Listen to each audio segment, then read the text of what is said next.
Indiana prison, 1993. 2 p.m. prisoners are in the yard. Some are playing basketball, some are lifting weights, some are sitting in the corner. Mike Tyson is walking. He's pacing around, hands behind his back, head down, thinking. Every day is the same. Same walls, same faces, same emptiness. A guard approaches, middle-aged, white, fat. His name is Williams. He's been working here for 15 years. He likes to be harsh with the prisoners, power drunk. When he sees Mike, his face tightens. He approaches. "Tyson!" Mike stops, turns, doesn't look, just waits. "Look at me when I'm talking to you," Williams yells. Mike slowly raises his head. He looks. His eyes are empty. "I heard. Your appeal was denied. No parole. You'll be here at least 2 more years. Mike doesn't respond. Williams approaches. Closer. Close enough to feel his breath. "You know who you are here, Tyson?" Mike is silent. "You're nothing. You're nothing now. Outside, you could have been a champion. But here? Here, you're just B207, number 1, an orange jumpsuit, a nobody. The other inmates are watching. They're watching. What would the old Mike do to this guy? Knock him out with 1 punch, break his jaw? But now, Mike takes a breath. Deep, controlled. Then he speaks. 10 seconds. Just 10 seconds. But these 10 seconds will change Williams's life. "Mr. Williams, you're right. I'm nothing here. I have no privileges. I have no power. But I've learned one thing in the last year. Sometimes being nothing is the best thing. Because when you're nothing, your ego dies, pride dies, and the real you emerges. Out there, I was Iron Mike. Everyone feared me, but I feared myself. Here, no one cares about me, and that set me free. Freedom is the most valuable thing I learned in prison." Silence. Williams froze. He wasn't expecting this. He was expecting yelling. He expected threats. But this is philosophy. This is maturity.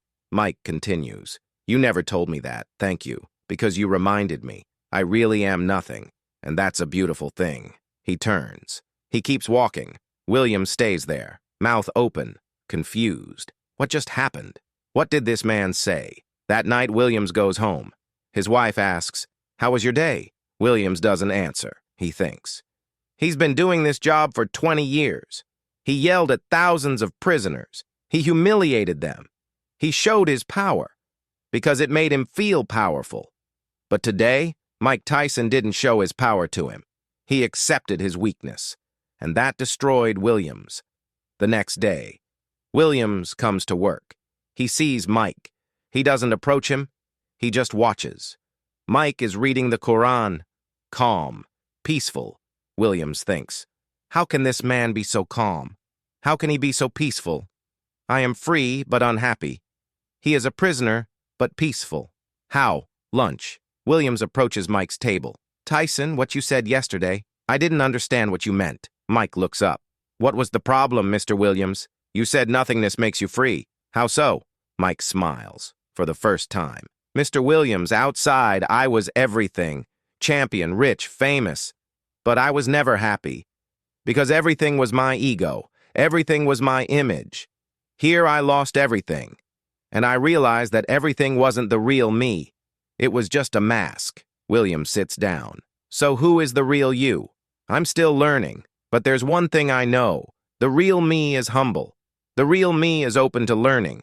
The real me knows how to forgive." "Forgive? Who?" "Everyone. Myself. Those who hurt me. Because there is no peace without forgiveness."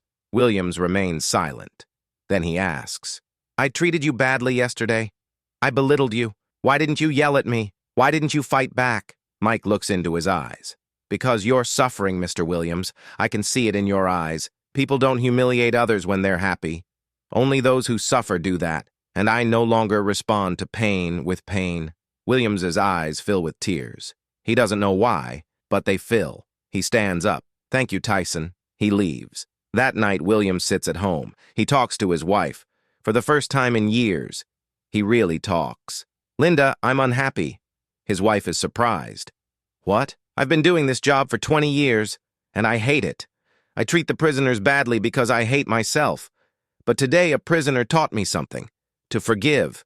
To be humble." "Who?" "Mike Tyson." His wife laughs. "The boxer?" "Yes. But he's not just a boxer anymore. He's a teacher. Weeks pass. Williams changes. He treats the prisoners differently, more kindly, more respectfully. The other guards notice. Williams, what happened to you? You've softened. Williams smiles. Maybe, but maybe softening is strengthening. One day, Williams sees Mike. He approaches him. Tyson, I want to ask you something. Go ahead. How did you stay so calm? I provoked you. I humiliated you. Wouldn't the old you have beaten me up? Mike laughs. The old me definitely would have, and then I would have gone to solitary, and nothing would have changed. But I've changed. I don't retaliate to every insult anymore because retaliating feeds my ego. Staying silent feeds my soul. How did you learn that? From the Quran, from Islam, from cuss, from life, from pain. Williams nods. I want to change too, Mike. But how? First, forgive yourself. Then forgive others.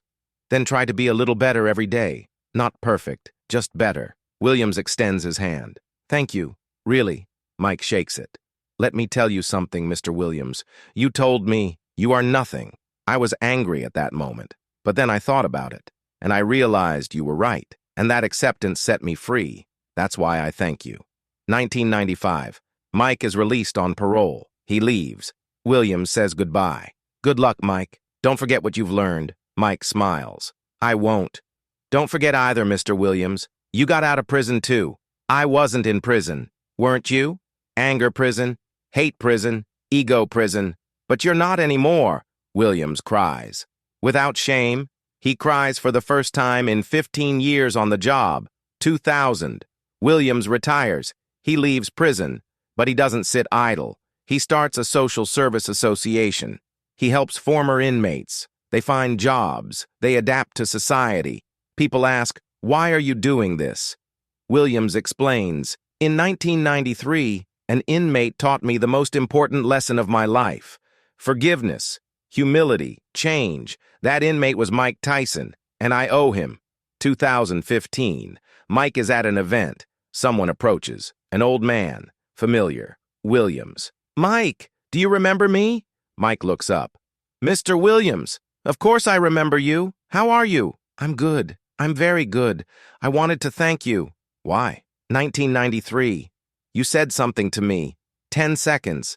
Those 10 seconds changed my life. I stopped being an angry guard. I became a helping person. Mike hugs him. I thank you. You told me you're nothing. And it was true. That acceptance set me free.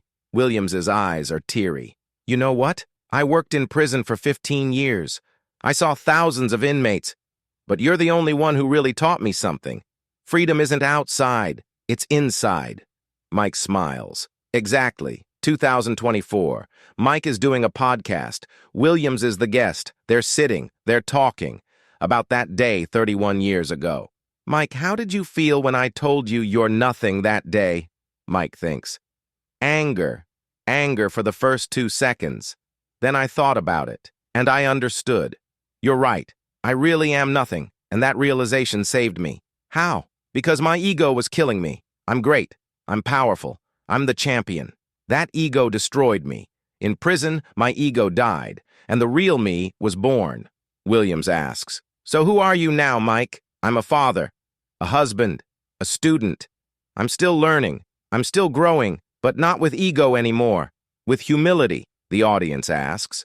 Mr. Williams, why did you change? Really? Williams takes a deep breath. Because Mike held up a mirror to me. I told him, you're nothing. But actually, I was nothing. I was an unhappy man. I was playing power games. Mike showed me. Real power isn't in violence. It's in patience, Mike adds. And this isn't just our story. It's everyone's story. We all say, you're nothing to each other sometimes. But the real question is, how do you take those words? With anger or with awareness? Who are you? Who told you you're nothing? Your boss, your spouse, your friend, your family, and what did you do? Did you fight back, or did you accept it and grow? Williams said 10 words. You're nothing now. Mike answered in 10 seconds, and 2 lives changed. One became a prisoner. One became a guard. Both were in prison. One behind walls, one in his mind, and both were freed. Because when the ego dies, true freedom begins.